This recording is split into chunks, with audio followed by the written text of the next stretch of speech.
देवस्य धीमहि धियो यो नः प्रचोदयात्।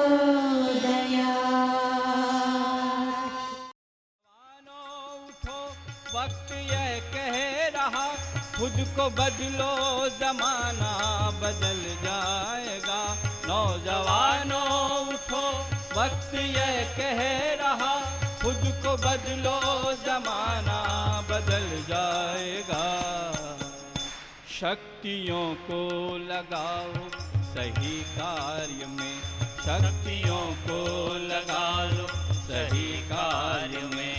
देश का विश्व का भाग्य खुल जाएगा, देश का विश्व का भाग्य खुल जाएगा। नौजवानों उठो, वक्त यह कह रहा।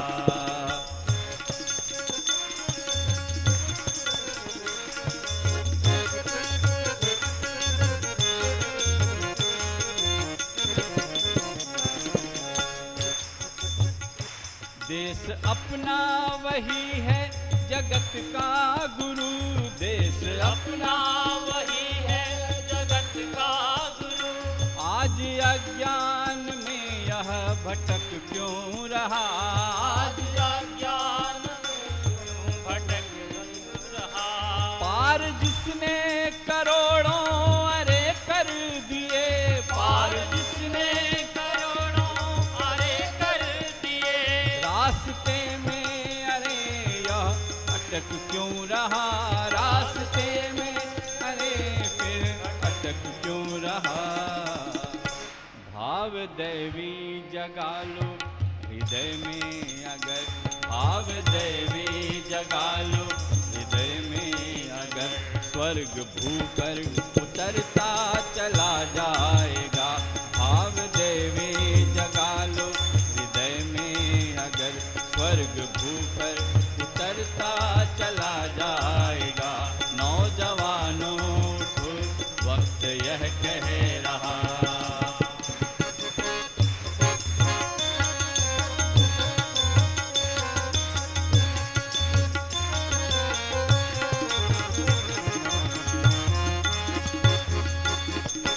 अपना प्यारा वतन देश ऋषियों का है, अपना प्यारा वतन देश ऋषियों का है। शान इसकी नहीं घटने देना कभी, शान उसकी कभी घटने देना कभी। इस शहीदों इस चमन को सजाया शहीदों ने था, इस चमन को सजाया शहीदों ने था। इसको बर्बाद होने न देना कभी, इसको बर्बाद होने न देना कभी। देव संस्कृति को अपनाओ वीरों पुनः, देव संस्कृति को अपनाओ वीरों पुनः। देश फिर से जगत गुरु कहा जाएगा, देश फिर से जगत गुरु कहा जाएगा। नौजवानों उठो, वक्त यह कह रहा।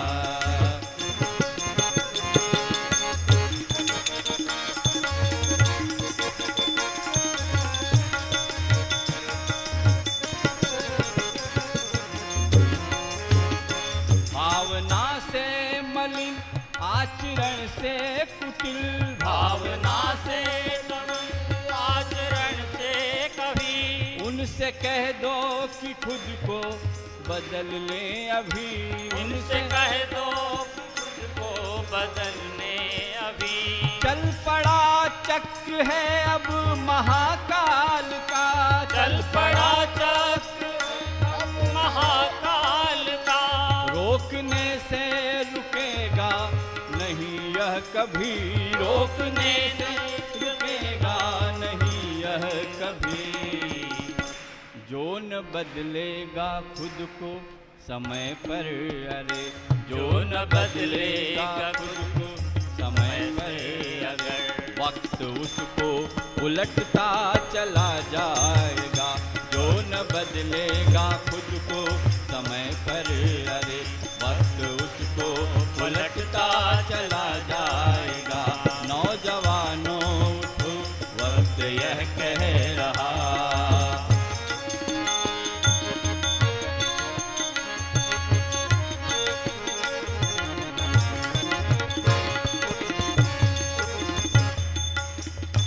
ले चला संत बन जानकी को असुर, ले चला संत बन के हो तो जटायु ने रोका, अमर हो गया। तो जटायु ने रोका, अमर हो गया। वह तो था मात्र पक्षी ही इस देश का,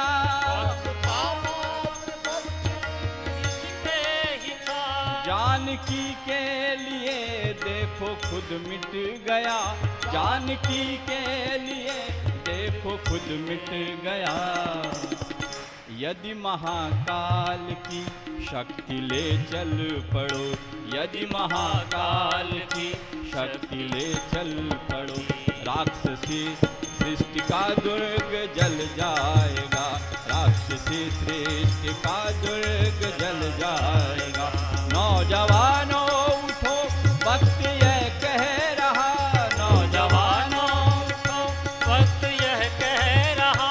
खुद को बदलो, जमाना बदल जाएगा। खुद को बदलो, जमाना बदल जाएगा। शक्तियों को लगाओ सही कार्य में, शक्तियों को लगा लो सही कार्य में। देश का विश्व का भाग्य खुल जाएगा। देश का विश्व का भाग्य खुल जाएगा। नौजवानों उठो, वक्त यह कह रहा। खुद को बदलो, जमाना बदल जाएगा। खुद को बदलो, जमाना बदल जाएगा। नौजवानों उठो, नौजवानों उठो, नौजवानों उठो, नौजवानों उठो। बोलो युगाधिपति महाकाल की। और भाइयों, अब हम आमंत्रित करते हैं श्रद्धेय डॉक्टर साहब को। आज का विषय, जैसा डॉक्टर साहनी ने बताया, आज का विषय है जाग उठी तरुणाई। प्रांत उड़ीसा के लिए इस जागी हुई तरुणाई को श्रद्धेय डॉक्टर साहब का क्या संदेश है, हम श्रद्धापूर्वक सुनते हैं और आमंत्रित हैं श्रद्धेय डॉक्टर साहब।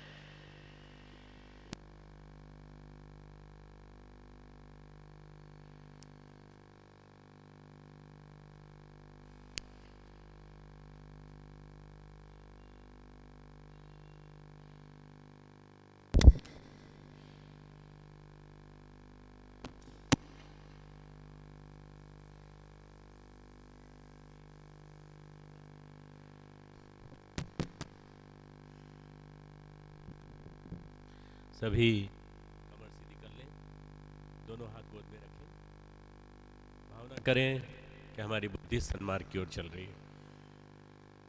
हम लोगों ने 2 दिन तक इस हॉल में सविता देवता के तेज को सहन किया है और बड़ी प्रतिकूल परिस्थितियों में, बड़े सुंदर वातावरण में हर बात को सुना है। आप में से भी सबने बोला है, जो मैं स्वयं देख नहीं पाया उसको मैं डीवीडी के माध्यम से देखूंगा कि जिसमें मैं अनुपस्थित था उस समय आप लोगों ने क्या क्या कहा। भले ही आपने उड़िया में कहा हो, मैं उसका ट्रांसलेशन करा के सुनूंगा पूरा। ये जो 2 दिन का समय है आपके जीवन का बहुत महत्वपूर्ण समय है। ये बार बार नहीं आने वाला। जब मौसम आता है तो फल आते हैं। आम का फल आता है, आम का फल पकता है, गिर जाता है, तोड़ लिया जाता है और पके आम का रस का आनंद लिया जाता है। इसी तरह से यौवन आता है और यौवन आकर के पकता है, उभार आता है, उठाव आता है, शिखर पर होता है। जब शिखर पर होता है उसका नाम है तरुणाई। तरुणाई वो जो शिखर पे जो यौवन होता है उसमें बहुत ताकत होती है। कच्चा आम आप खाएंगे तो कच्चे आम में पेट को ठीक करने की ताकत है, आपको लू से बचा देगा, गर्मी से बचाएगा।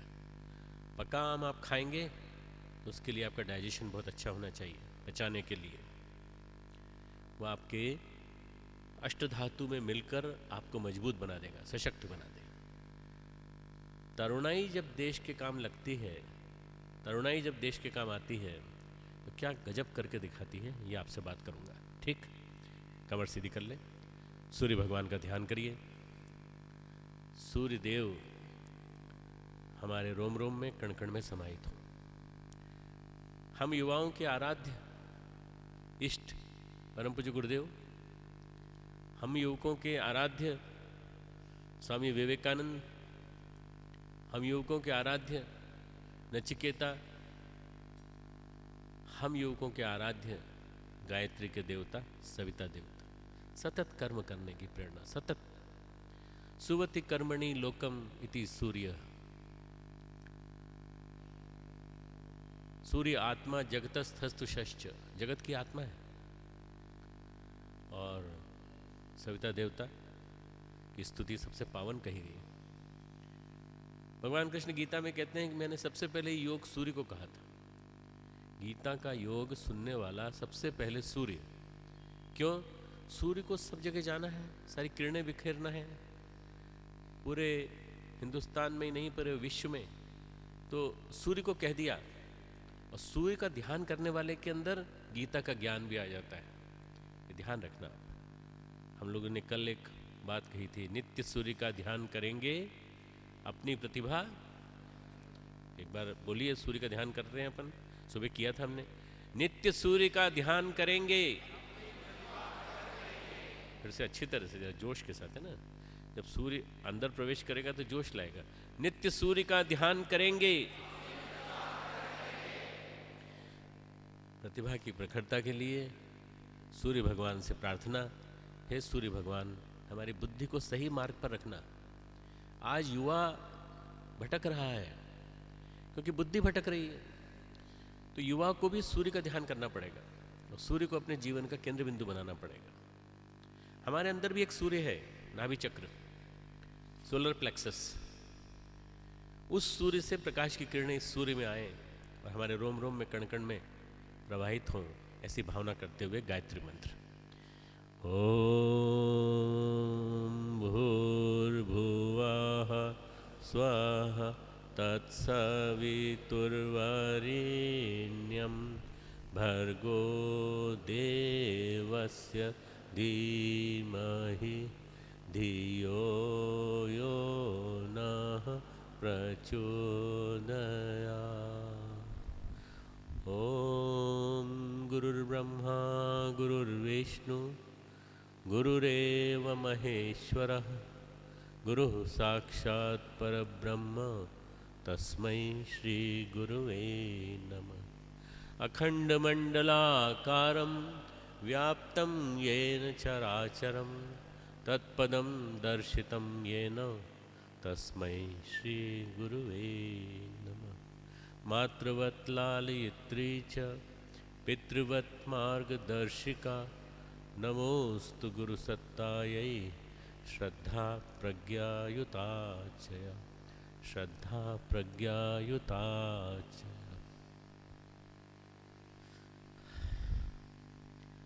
परम पूज्य गुरुदेव और परम वंदनीय माता जी की सूक्ष्म उपस्थिति में आज के इस सत्र के अंतिम दिन, अंतिम सत्र में बैठे हमारे पांडा जी भाई साहब, हमारे बीच में बैठे हुए जेपी वर्मा जी भाई साहब, डॉक्टर मडरिया जी, घनश्याम देवांगन जी, छत्तीसगढ़ से आए हुए हमारे ओम प्रकाश राठौड़ जो कि पूरे प्रांत का बाहर देखते हैं, दुबे जी भाई साहब, आशीष, हमारे बीच में बैठी हुई शांतिकुंज की पूरी टीम, युवा साथियों, हमारे प्यारे प्यारे भाइयों बहनों, देवतुल्य भाइयों बहनों, शक्ति स्वरूपा माताओं और हमारे इन युवाओं को संरक्षण देने वाले अभिभावक गण, युवावस्था जीवन की सबसे महत्वपूर्ण अवस्था है।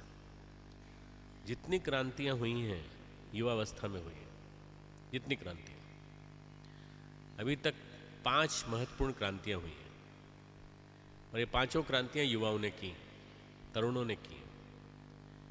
पहली क्रांति वेदों का निर्माण। हमारे ऋषि मुनि तरुण थे और ऋषि मुनियों ने ईश्वर का ज्ञान सुना और जो ज्ञान सुना वो उन्होंने अपने शिष्यों को सुनाया, शिष्य ने शिष्य को सुनाया।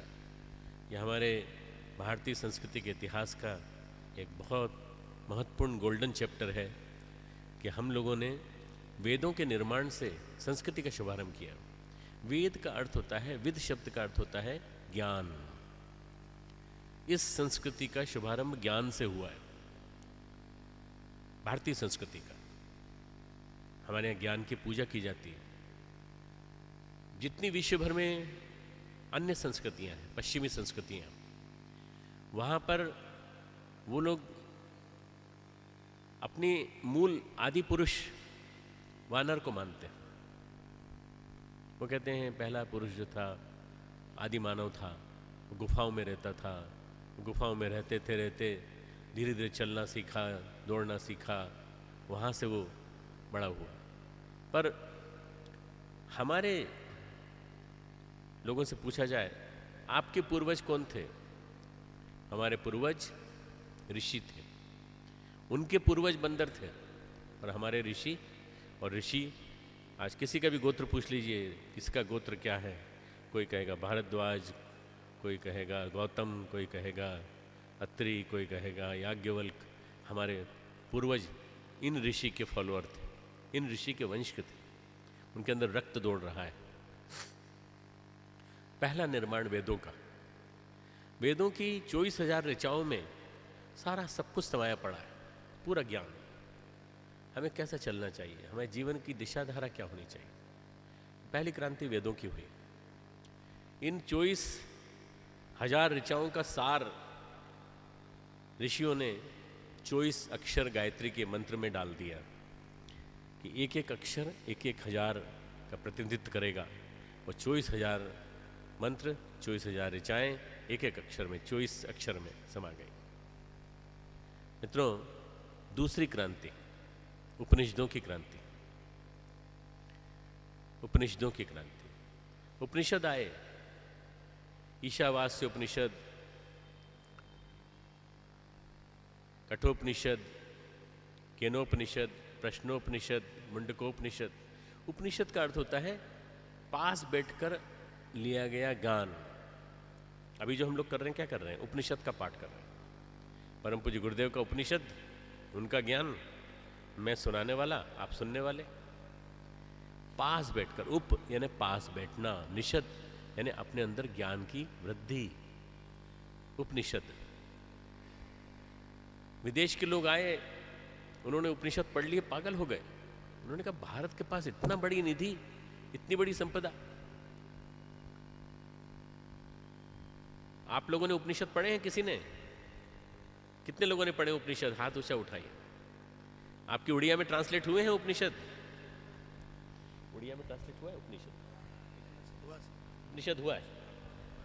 उपनिषद जरूर पढ़ना भाइयों।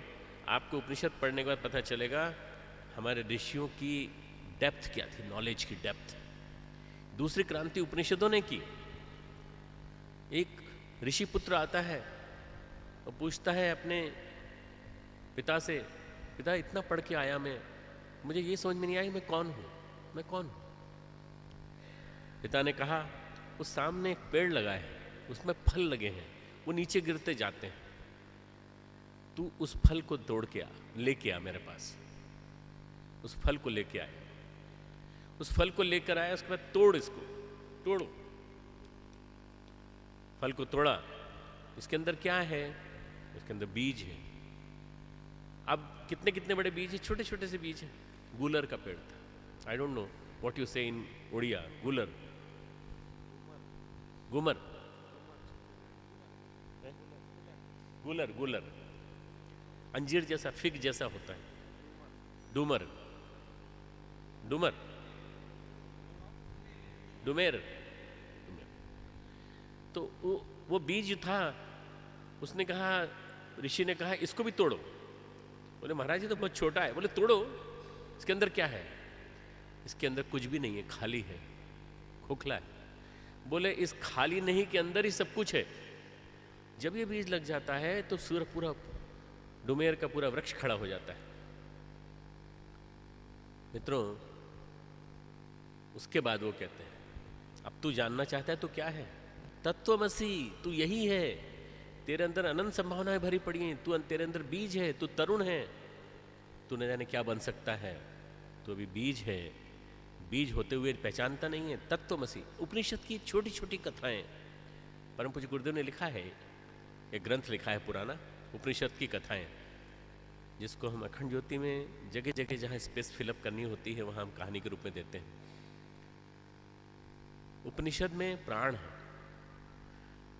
दारा शिकोह औरंगजेब का भाई था। उसने उपनिषद का फारसी में अनुवाद करवाया। एक दिन वो आया अपने अब्बा जान के दरबार में। शाहजहां ने पूछा, तो आज बड़ा मस्त दिख रहा है, तो आज बड़ा शराब पी के आया क्या? तो आज बहुत खुश है, बहुत खुश। दारा शिकोह पूरी तरह से भारतीय था, पूरी संस्कृति में था तो मुस्लिम, और औरंगजेब का भाई, एक बहुत ही क्रूअल एम्परर का भाई। उसने कहा, अब्बा जान मैंने आज वो अमृत पिया है, वो चीज़ पी है जो शराब से भी बड़ी चीज़ है। क्या पिया तूने? बोले मैंने उपनिषद पढ़ लिए फारसी में। अब मुझे समझ में आया कि हिंदुस्तानी इतने ऊंचे क्यों होते हैं और इतना बड़ा संस्कृति का इतना बड़ा शिखर पे कैसे पहुंच सकते हैं। इसका कारण है उपनिषद। दूसरी क्रांति, उपनिषद की क्रांति। बाद में औरंगजेब ने दारा शिकोह का समर्थन देखकर उसको मरवा दिया था, हाथी के नीचे कुचलवा दिया था। मित्रों, उसका श्राप, दारा शिकोह का श्राप, दारा शिकोह का गुरु एक हिंदू गुरु था। उस हिंदू गुरु का श्राप ऐसा लगा कि तू पागल की स्थिति में अकेला, तू रोते रोते मरेगा। और औरंगजेब की अंतिम स्थिति इसी प्रकार हुई थी। मित्रों, तीसरी क्रांति, गीता, रामायण, महाभारत, ये हमारे देश में, ये ज्ञान की क्रांति है। हमारे देश में क्रांतियां जो हुई हैं सब ज्ञान की क्रांति हुई।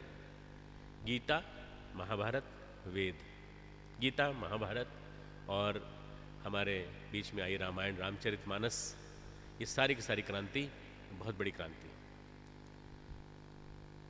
गीता ने लोगों को ज्ञान दिया कि जीवन जीने की कला क्या होती है, जीवन को कैसे जिया जाना चाहिए, जीवन को कैसे महान बनाया जा सकता है। हर व्यक्ति के अंदर अनंत संभावनाएं भरी पड़ी हैं, कैसे उन संभावनाओं को ऊंचा उठाया जाए। गीता के माध्यम से पहली बार एक तरुण अर्जुन हम सब के प्रतिनिधि के रूप में, हम सब का रिप्रेजेंटेटिव बनकर आया और उसने सबको उपदेश दिया कि तुमको क्या करना चाहिए। तो चौथी क्रांति आदि शंकराचार्य।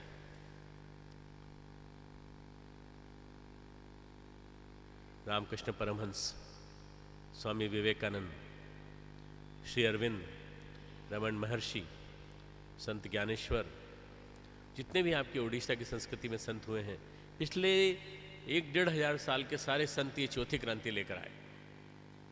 हिंदुस्तान महामानवों से रहित नहीं रहा कभी, महापुरुष ही महापुरुष ढेर सारे, और इन सब लोगों ने मिलकर के भारत का आधार बनाया, मजबूत बनाया। चौथी क्रांति हमारे इन ग्रंथों के, इन महापुरुषों के माध्यम से आई। पांचवी क्रांति मित्रों, विचार परिवर्तन की क्रांति, युग निर्माण की क्रांति, पिछले साल 2011 में जिसकी जन्म शताब्दी मनाई और परम पूज्य गुरुदेव के द्वारा 100 साल में जो साहित्य लिखा गया, ये पांचवी क्रांति का सूत्रपात हुआ है। ये पांचवी क्रांति, अगर हमने ये समझ लिया, ये 5 क्रांतियां हमारे आने वाले युग का आधार है। और उस पांचवी क्रांति में परम पूज्य गुरुदेव ने सबसे ज़्यादा जिस शक्ति पर जोर दिया है वह युवा शक्ति, तरुणाई। कि जब तरुण जाग जाएगा, जब युवा जाग जाएगा, देश अंगड़ाई लेकर उठ खड़ा होगा। यही बात श्री अरविंद ने कही है कि जब युवा जागेगा तो इस सोए हुए भारत को, दैत्य भारत को उठकर खड़ा होने के बाद पूरे विश्व का मार्गदर्शन करने में कोई नहीं रोक सकता। पूरे विश्व का मार्गदर्शन करने की सामर्थ्य हिंदुस्तान के युवा में है। हिंदुस्तान का युवा किसी भी देश में हो, किसी भी प्रांत में हो, भाषा, प्रांत, संप्रदाय आदि के भेद के बावजूद ये युवा क्रांति कर सकता है। हमने देख लिया 1857 की क्रांति, हमने देख ली 1942 की भारत छोड़ो आंदोलन की क्रांति, हमने देख ली 1947 की क्रांति, और अभी अभी हम देख रहे हैं नई क्रांति, युवा क्रांति। 65 करोड़ युवा, 65 करोड़ युवा, कितनी बड़ी शक्ति आपके पास है। ये युवा यदि अपने आप को रचनात्मक काम में लगा दे, जाग जाए, और जागने का मंत्र दिया स्वामी विवेकानंद ने, उत्तिष्ठत जागृत प्राप्य वरान निबोधत क्षुरस्य धारा निष्ठा दुरत्या दुर्गम पथम तत् कवियो वदंती, कठोपनिषद का वाक्य। छुरे की धार पर चलने के समान है ये मार्ग। अध्यात्म का मार्ग आसान मार्ग नहीं है। आज हो क्या गया है, जिसको कहीं कोई रास्ता नहीं मिलता पैसा कमाने का, वो धर्म का मार्ग पकड़ लेता है। अध्यात्म नहीं, मैं अध्यात्म बात कर करूँगा।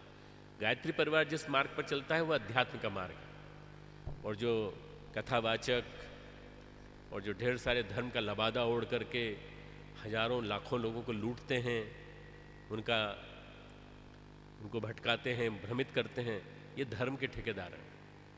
ये लोग नहीं, वो लोग जो अध्यात्म का सही मर्म समझकर, अर्थ समझ करके अध्यात्म के माध्यम से क्रांति करते हैं, वो लोग। मित्रों, इन लोगों के हाथ में है आने वाला जमाना।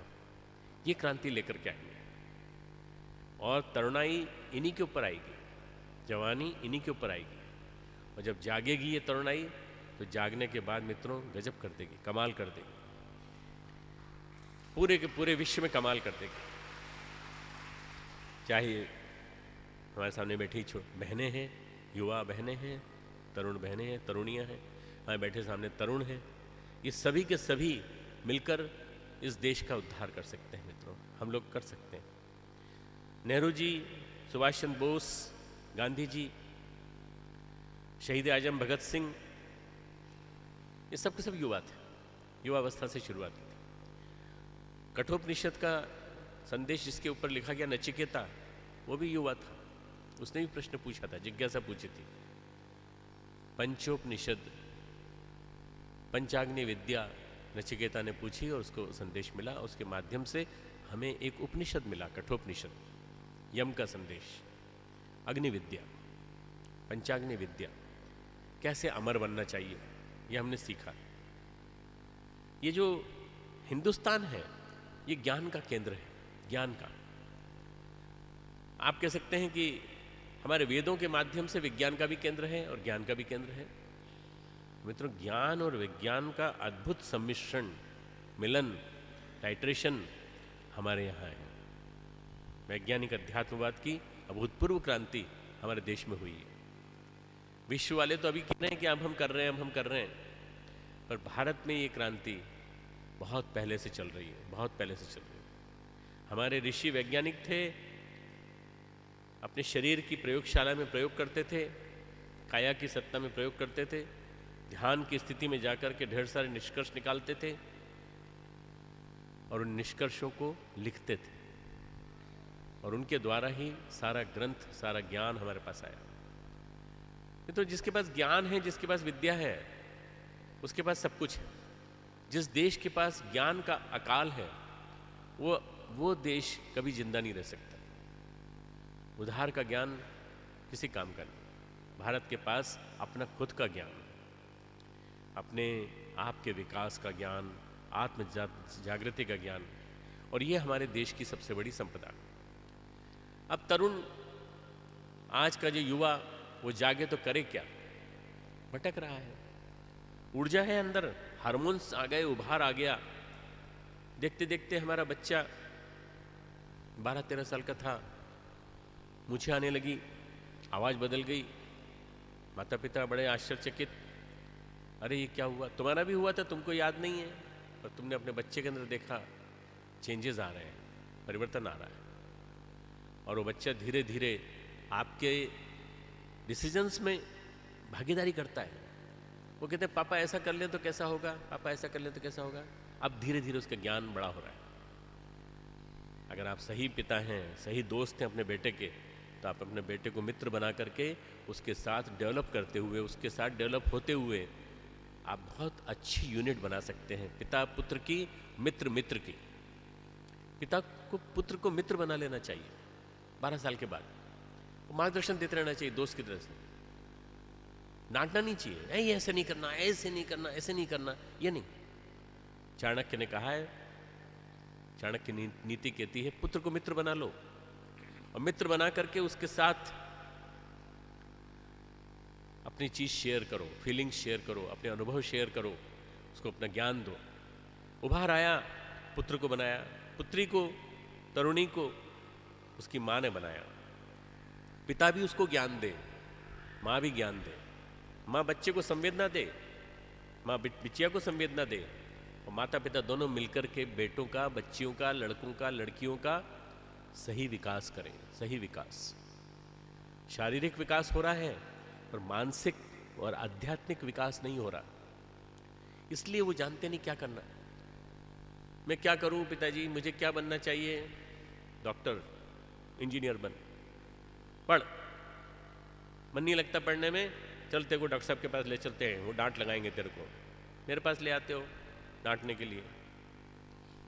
क्या होगा मित्रों से? मैं क्या डांटूंगा? मैं तो और प्यार से कहूँगा बेटा मन लगा के पढ़, गायत्री मंत्र का जप कर, मन लगा के पढ़, तेरे को पढ़ाई करनी है। उसकी इच्छा पूछिए, उसकी जागृत रुचि पूछिए, रुचि क्या है? क्या उसकी रुचि और किसी चीज में है? क्या वो कार्यकर्ता बनना चाहता है? क्या वो लीडरशिप की भावना रखता है? क्या उसकी स्पोर्ट्स में रुचि है? क्या उसके अंदर कैपेबिलिटी है कुछ समूह को लेकर के चलने की? बनाइए उसको, वैसा बनाइए, डेवलप करिए, पढ़ाइए जरूर। बहुत अच्छे नंबर नहीं आए तो चिंता नहीं करना। आने वाले दिनों में गायत्री परिवार के युवाओं को किसी को नौकरी की कमी नहीं रहेगी मित्रों में, इतनी बड़ी गारंटी देता हूं। अपने गुरु सत्ता की ओर से गारंटी दे रहा हूं।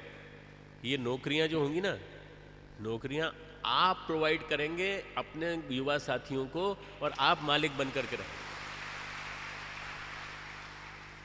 कॉटेज इंडस्ट्रीज के स्वावलंबन के इतने प्रोजेक्ट्स तैयार किए हम लोगों ने, उनको डेवलप करिए ना, उनको डेवलप करिए, बनाइए उनको। कंप्यूटर के क्षेत्र में बनाइए, गौ विज्ञान के क्षेत्र में बनाइए, जड़ी बूटी के क्षेत्र में बनाइए, पर्यावरण के क्षेत्र में बनाइए, ऋषि कृषि के क्षेत्र में बनाइए,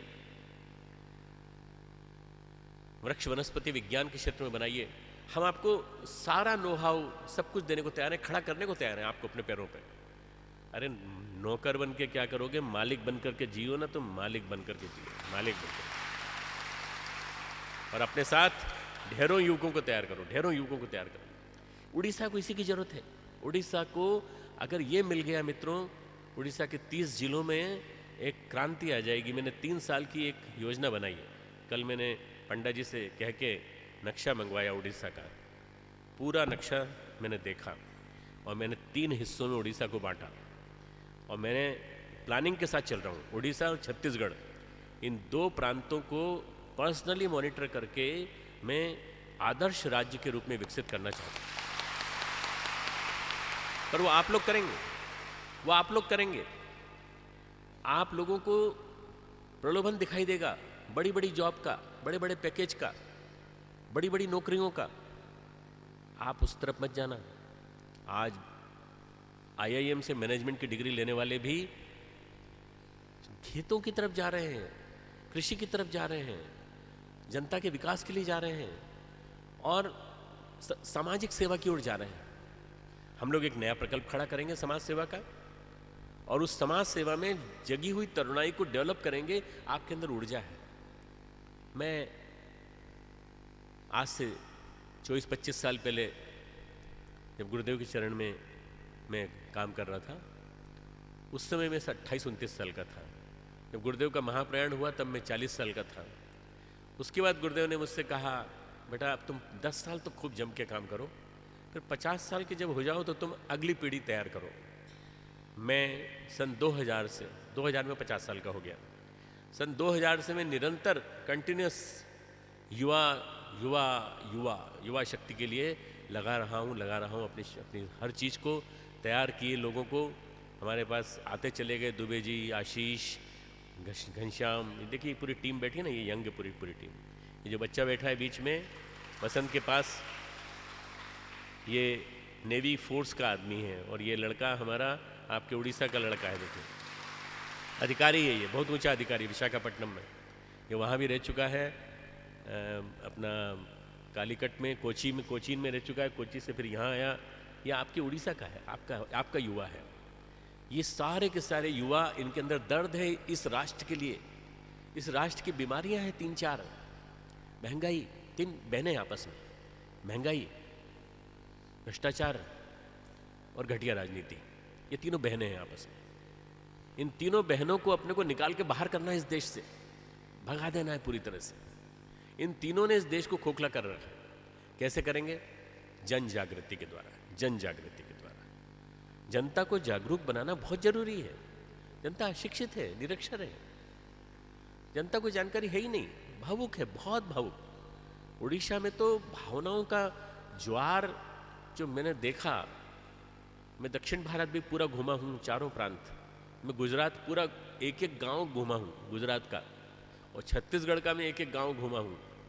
मैंने सब जगह भक्ति देखी, और जो भक्ति उड़ीसा में देखी मैंने, वो भक्ति मुझे कहीं नहीं मिलती। निश्चित रूप से जगन्नाथ महाराज का ये प्रताप है, और इस भूमि के संस्कार है, उड़ीसी संस्कृति के प्रभाव। उड़िया संस्कृति अतिथि देवो भव में विश्वास करती है। उड़िया संस्कृति में प्रणाम भी किया जाता है तो भूमिष्ठ होकर प्रणाम किया जाता है, साष्टांग प्रणाम किया जाता है। कहीं भी हो, कोई भी धरती हो, सड़क पे मैंने देखा, मैं रोके जा रहा हूँ सड़क पे, गर्म सड़क पे भूमिष्ठ होकर के प्रणाम नहीं। पर ये हमारे बंगाल और उत्कल क्षेत्र की संस्कृति है। मित्रों, आपके अंदर वो अनंत ऊर्जा है, जिस ऊर्जा को आप उपयोग में ला सकते हैं। मेरे पास वो ऊर्जा का स्रोत था, उस ऊर्जा का स्रोत मेरे पास निरंतर, ये इतने सारे 10-15 रूप में गुरुदेव दिखाई दे रहे हैं ना, ये तो मुझे देते रहते हैं निरंतर, और मैं आपको बांटना चाहता हूँ, मैं देना चाहता हूँ। 62 साल का हो गया हूँ। आने वाले 8-10 साल में मैं चाहता हूँ कि युवाओं को पूरी तरह से एम्पावर करके खड़ा कर दूं, और सारे देश का नेतृत्व जगह जगह हमारे युवा करें पूरा। आप उड़ीसा की जिम्मेदारी संभाल लीजिए। उड़ीसा और छत्तीसगढ़ की जिम्मेदारी मेरे पीछे बैठे हैं मडेरिया जी, और मेरे साथ अशोक ओम प्रकाश बैठा है, मैं इनको सौंप रहा हूँ कि ये आपके साथ मिलकर काम करें, दोनों के दोनों। हमारे दुबे जी भाई साहब, हमारा आशीष यंग लड़का बिल्कुल, और हमारे घनश्याम जी, ये आपको मार्गदर्शन देते रहेंगे। हम आपसे मिलते रहेंगे, निरंतर मिलते रहेंगे। पर सबसे पहला काम यह करना है कि इस प्रांत को शिक्षित बनाना है। बहुत बड़ा हिस्सा आपका अशिक्षित है। कालाहंडी, मलकानगिरी, कोरापुट, नवरंगपुर, ये 4-5 जिलों में अशिक्षा का स्तर बहुत ज़्यादा है। आपके मंत्री जी ने रायघर में कहा, जब तक हमारी आंखें खुलती, 60 साल हो चुके थे आज़ादी को, और 60 साल हो गए थे आज़ादी को, और हमने जाके रियलाइज़ किया 2007 में कि 90% इलिटरेट हमारे इस ज़िले में रहते हैं। वो अपने कंस्टिट्यूंसी के बारे में बोल रहे हैं। जब तक निरक्षरों को साक्षर नहीं बनाएंगे, जब तक उनके अधिकारों की जानकारी नहीं कराएंगे, तब तक वास्तव में हम किन से जूझ रहे हैं, किन से मिल रहे हैं? क्या हम, आप कुछ भी कह दीजिए, इस कान सुना, इस कान से निकाल दिया। आपने शराब के बारे में बताया, उन्होंने कहा हाँ नहीं पिएंगे, रात को फिर ताड़ी पी ली, फिर शराब पी ली, और फिर नशे में डूब गए। अज्ञान को मिटाना आप लोगों का काम। अज्ञान को मिटाना, अंधविश्वासों को मिटाना, मूढ़ मान्यताओं को मिटाना, और ज्ञान को, विवेक को प्रतिष्ठित करना। ज्ञान को, विवेक, ये 5वीं क्रांति गुरुदेव की क्रांति है। और इस 5वीं क्रांति का दूसरा चरण चालू हो गया है 2011-2012 से। 5वीं क्रांति के 2 चरण। पहला चरण 1911 से लेकर 2011। अब 2011 से लेकर ये क्रांति कई गुना वेग से चलेगी, कई गुना वेग से। रोज नई नई क्रांतियां होंगी, रोज नए नए विकास के आयाम आएंगे। जितने मंदिर हमारे बने हुए हैं, इन मंदिरों की मैं कोई बुराई नहीं कर रहा, मैं इन मंदिरों को मानता हूं कि गुरुदेव के द्वारा स्थापित मंदिर है, पर इन मंदिरों को प्रशिक्षण केंद्र बन जाना चाहिए। अब यहाँ ट्रेनिंग सेंटर होना चाहिए, और ट्रेनिंग सेंटर में सब तरह की counselling, career counselling, character counselling, बाल संस्कार शाला का प्रशिक्षण, जड़ी बूटी प्रोसेसिंग का प्रशिक्षण, ये सारे प्रशिक्षण चलना चाहिए। तब तो हमारे ये मंदिर जागृत जीवंत देवता हैं। नहीं तो आप मूर्ति की आरती उतारी, ताला लगाया और बंद हो गया हमारा मंदिर। ऐसे मंदिर में कोई जाने से कोई फायदा नहीं है। ऐसे मंदिर को विवेकानंद ने कहा था लिप सर्विस वाले केंद्र बन के रह गए। ऐसे मंदिर नहीं चाहिए। हर शक्तिपीठ पर क्लासेस चलनी चाहिए, हर शक्तिपीठ पर ध्यान चलना चाहिए, हर शक्तिपीठ पर पूजा उपासना की प्रक्रिया को मॉडर्नाइज करना चाहिए। आज की परिस्थितियों में मोड़ दीजिए उसको। गायत्री माता की अवमानना नहीं कर रहे हैं, गायत्री माता तो हमारी हमेशा से रही है, हमारा आधार है। पर गायत्री माता सद्ज्ञान की देवी है, गायत्री माता वैज्ञानिक अध्यात्मवाद की आधारशिला है, वैज्ञानिक अध्यात्मवाद की आधारशिला है। स्थापित करिए, लेबोरेटरी बनाइए। कम से कम भुवनेश्वर और कटक के स्तर पर एक लेबोरेटरी खड़ी कर सकते हैं कि नहीं, जहाँ पे प्रयोग करके बता सकें। हमारे देवव्रत साहनी जी बैठे हैं हमारे बीच में, डॉक्टर साहब, अपनी हॉस्पिटल को ही उन्होंने पूरी लेबोरेटरी बना दिया जीवन निर्माण की।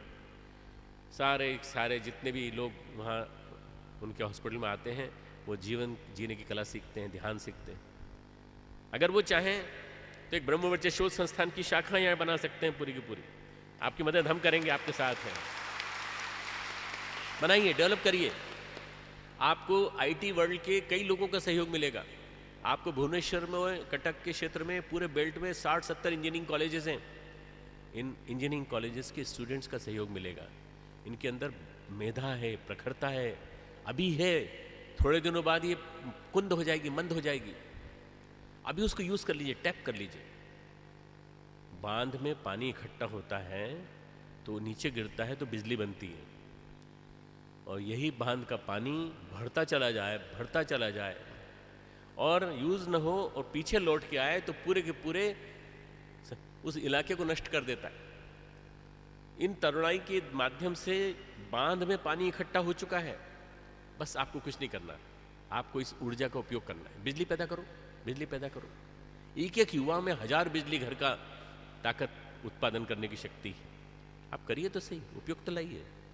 बहनें, हमारी बच्चियां स्वाध्याय के केंद्र चला सकती हैं। Study circle, spiritual study circle, SSC चालू कर दीजिए। इसका नया मॉडर्नाइज नाम, स्वाध्याय मंडल का नया नाम, स्पिरिचुअल स्टडी सर्कल, आध्यात्मिक स्वाध्याय मंडल। ठीक है, केवल स्पिरिचुअल स्टडी चलेगी। हर स्कूल कॉलेजेस में शाखा खोल दीजिए। हर स्कूल में जहां भारतीय संस्कृति ज्ञान परीक्षा चलती है वहां पर भी इनको विकसित करिए।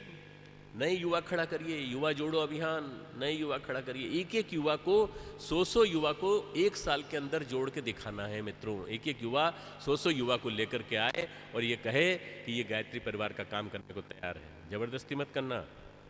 पीला कपड़ा पहनाएंगे, पीली धोती पहनाएंगे, पीला कुर्ता पहनाएंगे, पैंट शर्ट में आने दो उसको, पजामे कुर्ते में आने दो उसको, जीन्स में आने दो उसको। हम उसको बदल देंगे, हम उसको चेंज कर देंगे, पर आप शुरू में आने तो दो उसको। उसके अंदर के युवा को जागने तो दो। वो सस्पिशन के साथ आया है, उसको नहीं मालूम कौन है, कौन सा संप्रदाय है, कौन सा से। पर परम पूज्य गुरुदेव एकमात्र ऐसे गुरु हैं जिन्होंने कोई सेक्ट नहीं खड़ा किया, संप्रदाय नहीं खड़ा किया, एक विचारधारा खड़ी की। उस विचारधारा का नाम है गायत्री परिवार, फिलॉसफी। बाकी तो सेक्ट है, जहां देखो हरे राम हरे कृष्णा, स्वामी नारायण, ये सेक्ट, वो सेक्ट, वो सेक्ट। परम पूज्य गुरुदेव ने कहा नहीं, गायत्री कोई सेक्ट नहीं है, गायत्री सबकी है, जो चाहे कर सकता है। तो तरुणाई को आह्वान है विभिन्न क्षेत्रों में जुड़े हुए अनेकों प्रकल्पों के साथ जुड़ने का। एक शिक्षा और विद्या का सार्थक समन्वित प्रयोग मित्रों हम लोगों ने विश्वविद्यालय में किया, देव संस्कृति विश्वविद्यालय। आपके यहाँ से भी बच्चियाँ आई, हमारे यहाँ ट्रेनिंग लेके गई हैं। आप क्यों नहीं करते ऐसा एक काम? ज़्यादा कुछ नहीं करेंगे, हम आपके लिए परमिशन लेने का काम भी करेंगे, सब कुछ करेंगे। कल भी बताया था, आज भी बता रहा हूँ, रिपीट कर रहा हूँ इसलिए कि ताकि जानकारी रहे। हमको रायगढ़ से करीब 50-60 किलोमीटर दक्षिण में जगदलपुर के पास नवरंगपुर जिले में 25 एकड़ ज़मीन वहाँ मिल गई है। बस वही एक चाहते हैं कि इसमें आप विश्वविद्यालय खोलने जा रहे हैं तो आपके विश्वविद्यालय के चांसलर साहब से पत्र लिखवा करके भिजवा दिए, हम जाते ही भिजवा देंगे तुरंत। एक विश्वविद्यालय आपका पश्चिमी उड़ीसा में वहाँ बन जाए, वहाँ उसकी शाखा बन जाए। बनाने की जिम्मेदारी हमारी है, आप चिंता मत करिए। उसमें क्या क्या होगा, किस तरह से प्रशिक्षण होगा, निरक्षरता को दूर करना, कार्यकर्ताओं का निर्माण करना, युग शिल्पी प्रशिक्षण, उस सब से लेकर के पूरा विश्वविद्यालय का स्वरूप, नालंदा तक्षशिला जैसा विश्वविद्यालय। एक पंडित जी को जिम्मेदारी सौंपी है, भुवनेश्वर और कटक के इलाके में एक विश्वविद्यालय बनना चाहिए। आप चाहें तो बना सकते हैं, आपके पास ताकत है, आपके पास पैसा है, आपके पास भावना है, आपके पास गुरुदेव ने जो आपको ताकत दी है वो ताकत का आप सही नियोजन कर सकते हैं। यदि हम लोग ये कर देंगे मित्रों, ये इस सदी के नए प्रज्ञा मंदिर कहलाएंगे, 21वीं सदी के नए शक्तिपीठ कहलाएंगे। ये घर घर में बाल संस्कार शालाएं चलें, भारतीय संस्कृति ज्ञान परीक्षा केंद्र चलें, हर शक्तिपीठ में प्रशिक्षण चले। यदि ये प्रक्रिया चालू हो गई तो उड़ीसा में बहुत शक्ति है, उड़ीसा में बहुत शक्ति। हम लोग डिवाइडेड हैं, वी आर डिवाइडेड। हम जुड़ जाएं, मिल जाएं, एक साथ हो जाएं। अपने गुरु की खातिर, गुरु के अंग अवयव, नाखून, उंगली, दुनिया में कोई ऐसा गुरु आया जिसने ये कहा हो कि तुम मेरी उंगली हो, तुम मेरे नाखून हो, तुम मेरे हाथ हो, तुम मेरे पैर हो? कोई ऐसा गुरु आया जिसने कहा हो? गुरु ने कहा मैं गुरु हूँ, तुम चेले हो, चेले बनकर रहना तो तुमको शक्ति मिलेगी। उसने कहा जैसी आपकी आज्ञा महाराज, नीचे मुँह करके खड़ा हो गया। हमारे गुरु ने कहा नहीं, तुम हो तो मैं हूँ और मैं हूँ तो तुम हो, तुम्हारे अंदर भी मैं हूँ, ऐसा गुरु ने कहा। ये हमारे गुरु संवेदना के पुंज लिखते हैं हमारे अंग अवयवों से। आपके पास वो परिपत्र होना चाहिए। उड़ीसा में ट्रांसलेट हुआ है, उड़ीसा में ट्रांसलेट हुआ है अंग अवयव। इसका रोज पाठ करना है ना। हम गुरुदेव के अंग हैं, गुरुदेव के अवयव हैं। ये योजना रुकेगी नहीं, निरंतर चलती रहेगी, कोई इसको रोक नहीं सकता, क्योंकि भगवान ने बनाई है। गुरुदेव ने कहा ये हमने नहीं बनाई, भगवान ने बनाई है। भगवान ने हमको चुना है, हमने आपको चुना है। ये परिपत्र आप अपने आप के लिए निर्देश मानिए, हमेशा के लिए। रोज पढ़िए एक बार इसको भी पढ़िए और 18 सूत्रों को भी रोज पढ़िए। आप देखिए आपके जीवन में परिवर्तन आ जाएगा, आप एक बहुत अच्छे कार्यकर्ता के रूप में विकसित हो जाएंगे। अपनी पत्नी को भी डेवलप करिए, दोनों मिलजुल करके काम कीजिए, आप देखिए परिवर्तन देखने को मिलेगा। मैं 4 साल बाद आया उड़ीसा, कटक, लगभग 3 साल बाद आया उड़ीसा, क्योंकि वो राउरकेला भी बीच में आया था। अब मैं ऐसा संकल्प लेने का सोच रहा हूँ, मैं हर साल आऊँ और हर साल आकर उड़ीसा की प्रकृति को वॉच करूँ, प्रगति किस तरह से हो रही है। भले एक दिन के लिए आऊँ, पर एक दिन में मैं आपको हिला के चला जाऊँ, पूरी तरह से हिला के, कि क्या करना चाहिए। आप आइए, सुबह दिन में मेरे साथ बात कीजिए और शाम को आप भी चले जाइए, मैं भी चला जाऊँगा, मेरे को कोई दिक्कत नहीं होगी। मित्रों, इस उड़ीसा क्षेत्र को प्राणवान बनाना, संपन्न बनाना, संस्कृतिवान बनाना, ये आप लोगों के हाथ में है। मुझे अपनी जिंदगी के आने वाले 7 साल दे दीजिए आप, 7 साल बस। 2013 चल रहा है, 14, 15, 16, 17, 18, 19 और 20, 2020 तक का टाइम दे दीजिए आप अपने जीवन के 7 साल जितनी शक्ति आपकी है, नौकरी करिए, बिजनेस करिए, बच्चों को पढ़ाइए, सब कुछ करिए, पत्नी का भी ध्यान रखिए, बस 7 साल केवल एक ही रंग में रंगिए अपने को।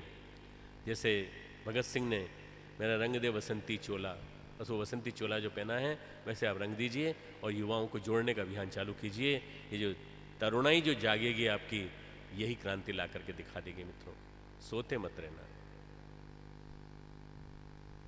छोटा सा श्लोक है, उठो जागो रुको मत जब तक लक्ष्य तक न पहुंच जाओ। इसी को आधार वाक्य बना लिया श्री स्वामी विवेकानंद ने, उत्तिष्ठत जागृत प्राप्य वरान निबोधत। उठो, उठ तो जाते हैं, अलार्म बजता है, अलार्म को दबा के सो जाते हैं, फिर से कहाँ से डिस्टर्ब कर दिया इस अलार्म ने, दबा दिया। कभी कभी गुस्से में आके घड़ी फेंक देते हैं। मैं तो हॉस्टल में रहा हूँ 9 साल, मैं जानता हूँ कैसे कैसे लड़के मेरे साथ थे, घड़ी फेंक देते थे। डिस्टर्ब करता है सवेरे सवेरे। उत्तिष्ठित, जागृत, जाग जाओ। जागते नहीं है जब तक पेट में चाय नहीं जाती, पेट में कॉफ़ी नहीं जाती। और विदेश में तो जब तक पेट में शराब का एक प्याला नहीं जाता तब तक नहीं नींद खुलती उनकी। जागो, नींद से उठो। नींद में इतने साल सो लिए, हजारों साल सो लिया हिंदुस्तान, अब तो जागो, उठो जागो। फिर जागने के बाद रुकना नहीं है, चलना है। ऐसा नहीं जाके खड़े हो गए, अब बताओ क्या करना है। करना कुछ नहीं, चलो अनवरत चलो चलो जब तक लक्ष्य सिद्धि न हो जाए। लक्ष्य सिद्धि तक चलते रहो। लक्ष्य क्या है? लक्ष्य क्या है? आप बोलिए, हमारा लक्ष्य क्या है? युग निर्माण। फिर से सबको जोरदार बोल रहे हैं, शब्दों में बोलना है। हमारा लक्ष्य। और युग निर्माण होने तक हम रुकेंगे नहीं, चलते रहेंगे जब तक लक्ष्य सिद्धि ना हो जाए। क्यों? ये रास्ता बड़ा कठिन है, इसलिए इसमें सोच समझ के चलना। इधर उधर फिसल मत जाना, इधर उधर गड़बड़ा मत जाना। पॉलिटिक्स वाले तुमको अपनी तरफ नहीं ले लें। कोई ये समझ के कि बड़ा अच्छा लीडर है, इसको हम अपने पास ले लें। आप भटकना मत। एक गुरु का सहारा पकड़ा है, उसको छोड़ना मत। ऐसा गुरु हजारों लाखों साल में एक बार आता है कभी, उसको पकड़े रहना और उसका आंचल पकड़ करके, उसका पल्ला पकड़ करके मझधार पार कर जाओगे और इतिहास में नाम अमर हो जाएगा उड़ीसा के इन महावीरों का जो यहाँ बैठे हुए हैं। और हमें कोई जानता है कि नहीं जानता है, कोई चिंता की बात नहीं। हमें सबको, हम तो ट्रस्टी भी नहीं है, हम तो सामान्य से कार्यकर्ता हैं। ये सामान्य से कार्यकर्ताओं ने निर्माण किया है, मतलब सामान्य से कार्यकर्ताओं ने निर्माण किया। सुखदेव, राजगुरु, भगत सिंह, इन लोगों ने हिंदुस्तान की आज़ादी का प्रक्रिया को इतनी फास्ट कर दिया। उधर से आए, कटक में जन्मे सुभाष चंद्र बोस, उन्होंने प्रोसेस को फास्ट कर दिया। श्रेय गांधी जी को मिला और गांधी जी ने बदनामी भी सही कि पाकिस्तान बना दिया उन्होंने। सब कुछ हुआ, देश आज़ाद हो गया। देश की आज़ादी अधूरी आज़ादी। उस अधूरी आज़ादी को पूरी आज़ादी देने में 3 लोगों का हाथ, श्री अरविंद, रमन महर्षि और तीसरे आचार्य श्री राम शर्मा आचार्य, हमारे गुरुदेव पंडित श्री राम शर्मा, और उनकी युग निर्माण योजना। मित्रों, वो अभी भी चल रही है और आने वाले कई 100 वर्षों तक, इस मिशन का इतिहास आने वाले 1000 वर्षों तक चलने वाला है। आज की मेरी बात को आप रिकॉर्ड कर लीजिएगा कि ये 1000 सालों तक ये मिशन चलने वाला है और जब तक पूरा विश्व गायत्रीमय नहीं हो जाता है तब तक चलते चले जाना है इसको, तब तक चलते चले जाना है। गायत्री ही आधार शक्ति है, गायत्री ही आद्य शक्ति है और गायत्री ही हमारे जीवन में प्राण शक्ति का सागर लहराती है। यही प्राण शक्ति तरुणाई। जवान हो जाओ, जवान हो जाओ, युवा सियात। उम्र कितनी है? 60 साल, कोई बात नहीं, जवान हो जाओ। उत्साह, उमंग, उत्साह, उमंग। शरीर से आयु कितनी भी हो, मन में उमंग होना चाहिए, पॉजिटिविटी होना चाहिए, विधेयात्मक चिंतन होना चाहिए। इसका नाम है तरुणाई। जब जाग जाएगी तरुणाई तो क्रांति ला देगी। सारे के सारे लोग एक तरफ रह जाएंगे, बाकी तो सब बोलते भर हैं, हम भ्रष्टाचार को मिटा देंगे, हम इसको मिटा देंगे, हम उसको मिटा देंगे। मित्रों, हम लोग बोलते नहीं हैं, हम लोग करके दिखाते हैं, करके दिखाने वाले लोग। बस ये करके दिखाने वाला काम आपको करना है। आज का महत्वपूर्ण संदेश यही, जाग उठे तरुणाई। और ये जाग गई, गजब कर दे, गजब कर दे। बहनें भी गजब करें, आप भी गजब करिए और एक असंभव से असंभव काम, असंभव से असंभव पुरुषार्थ करके दिखाइए। परिवर्तन सामने बैठा है, महान क्षणों से गुजर रहे हैं। बस ये 5वीं क्रांति सफलता के लिए आपकी तरफ देख रही है। कौन आता है आगे, उसी के गले में वरमाला डाल देगी क्रांति। बस गुरुदेव ने कहा, क्रांतियां रेलगाड़ी के डब्बे की तरह से आएंगी, दिखाई भी नहीं पड़ेगा कब कौन सा आ गया।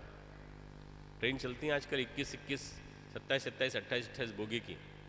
हमारा रिजर्वेशन कौन सी जगह हम वहाँ खड़े होते हैं और उसके पहले न जाने कितने डब्बे गुजर जाते हैं, पता ही नहीं चलता आंखों के सामने से।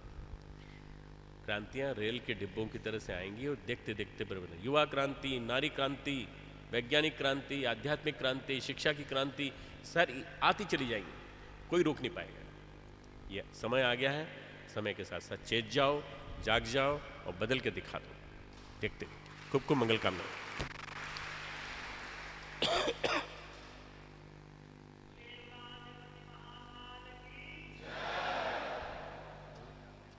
भाइयों बहनों, श्रद्धेय डॉक्टर साहब ने विस्तार से एक नए ओडिशा के निर्माण के लिए हम सबको संकल्प कराया है।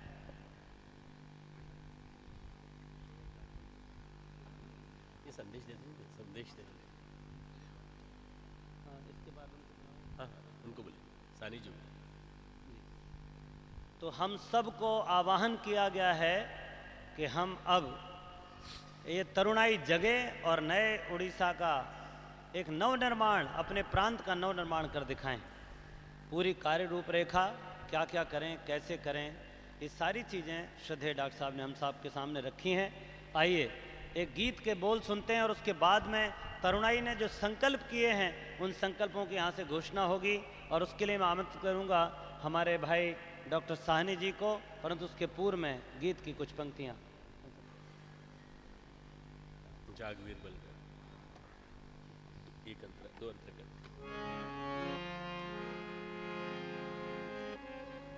सीधे गीत से चलो।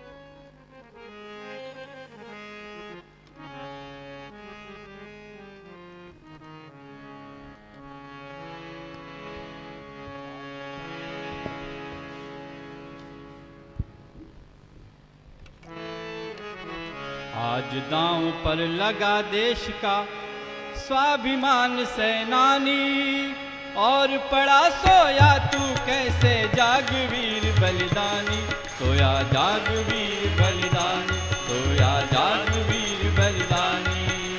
आज दांव पर लगा देश का स्वाभिमान सेनानी, और पड़ा सोया तू कैसे जागवीर बलिदानी, सोया जागवीर बलिदानी, सोया जागवीर बलिदानी।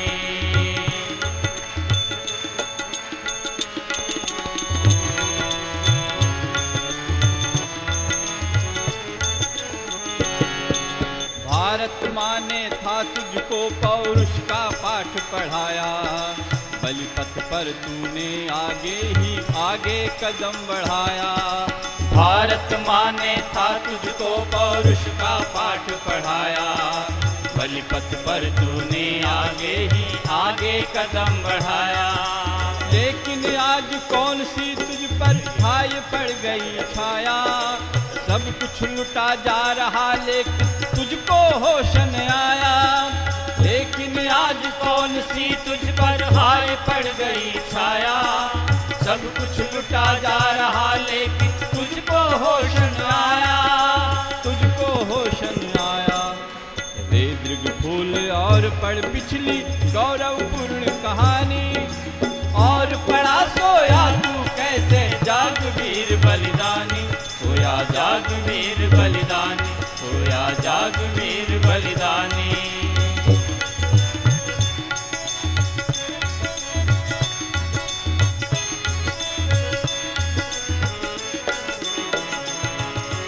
अपराधों का असुर चतुर्दिक झंडा गाड़ रहा है, बहन बेटियों की इज्जत से हो खिलवाड़ रहा है। अपराधों का असुर चतुर्दिक झंडा गाड़ रहा है, बहन बेटियों की इज्जत से हो खिलवाड़ रहा है। हाहाकार मचा धरती पर भारी मारा मारी, ऋषियों की संतानों तुम पर क्यों चढ़ रही खुमारी।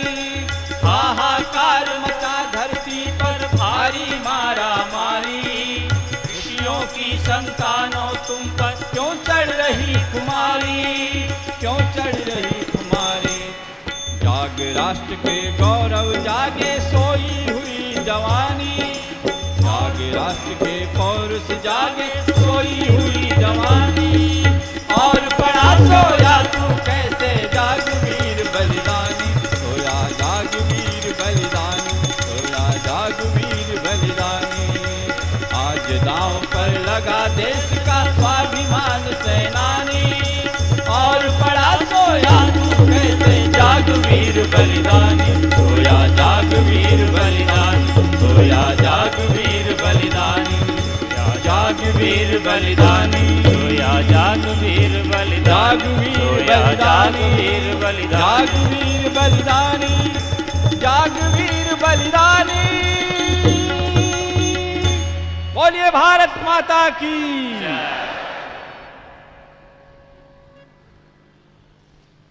और भाइयों बहनों, अब मैं आमंत्रित करता हूं हम डॉक्टर साहनी जी को। कल और आज दोनों दिन, कल हमारी बहनों ने मिलकर कुछ संकल्प किए थे, ग्रुप डिस्कशन हुआ था हमारा, और आज हमारे युवाओं ने भी संक्षिप्त सा एक ग्रुप डिस्कशन किया है। और आने वाले दिनों में हम अपने प्रांत के लिए क्या क्या योजनाएं चलाएंगे, हमारे युवा मिलकर, बहनें मिलकर क्या कार्यक्रम करेंगे, इसकी एक रूपरेखा प्रस्तुत करने के लिए मैं आमंत्रित करता हूं आदरणीय डॉक्टर साहनी जी को। परंतु उसके पूर्व में एक छोटी सी सूचना, इस कार्यक्रम की पूरी डीवीडी, धीरे धीरे बोलिए। इस कार्यक्रम की पूरी डीवीडी बनकर तैयार हो रही है। जिन भाइयों को चाहिए वो 100 रुपये जमा करा दें और अपना नाम पता सब दे दें, तो आपके घर पर ये डीवीडी पहुंच जाएगी।